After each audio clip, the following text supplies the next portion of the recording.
This is Joe, the host of He Said, She Said, and I just want to remind you that we have to be careful with our words. Our words are one way. They go out, they can never go back in. You can say, oh, I'm sorry, please forgive me, I was tripping, I didn't mean to say what I said. Words can be forgiven, but they may not necessarily be forgotten. People always remember what you say. And words the Bible says that, the power of the tongue is so powerful, and we can speak life or death out of the same thing, the thing that's right in the middle of our mouth. The tongue is so powerful. So if we're building someone up, we're speaking life, they're becoming the best version of them. Remember the analogy that I used previously regarding plants. When you speak to plants a certain way, it affects their growth. And in the same way, we affect the growth of the people nearest us when we talk to them a certain way. And we have the ability to control how we're speaking to them. If we're tearing someone down, they'll feel that rip when you're saying the words that you're saying. I'm not saying that you don't correct people, or if you feel like someone is doing something detrimental to themselves, you don't speak up about it. But it's how you say it. It's not what you say necessarily. It's how you say it, how you position it. And people remember these things. They remember the emotions. When we speak with our emotions, it's something that we need to be very careful about.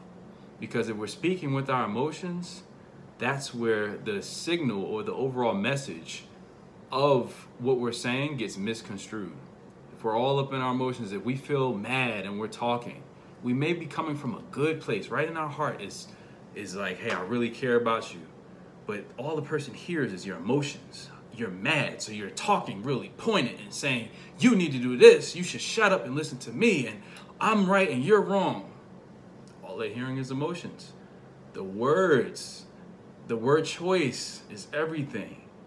And when people get offended, they deafen their ears to what the message is really saying. What they hear is emotions, and what happens is it makes them emotional, and then you hear emotions from them. And it's just a back and forth.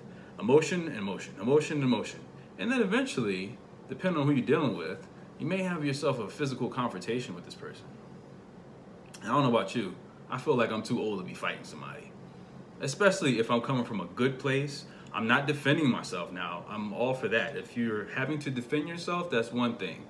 But it's another thing to have a conversation and then escalate to a physical confrontation. It's not necessary. It's avoidable.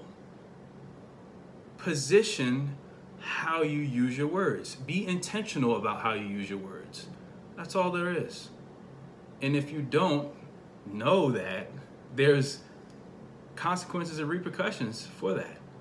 I know that you may be quick with the mouth, you may be feisty, you may be very forward, as you may put it, or I'm very direct. That's one of mine. Hey, I'm direct. I give it to you, I tell it to you straight, just like it is. That's good in most instances, or some instances, but not all instances.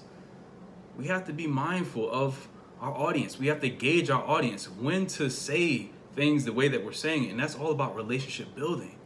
And that's why I thank God for He Said, She Said, because it allows for people who attend and for myself to gauge the audience, gauge who's there, gauge how God is using you, gauge what you're saying and when you're saying it, how you're saying it.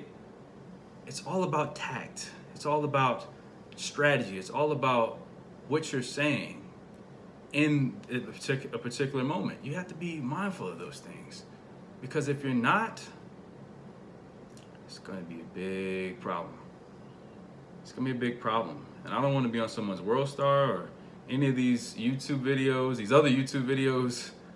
I just want to be here encouraging you and doing what God has called me to do, and that's talk to you about the things that He is placing right in my mind and is coming out of this mouth. And so I'm telling you, it's important for you to be mindful of your words, because you may mean well, but you may end up cutting your friend with your words. And those cuts, although they may heal, you can still see the scars, and so can they. And they'll never forget it. They may never forget it. Is it worth it?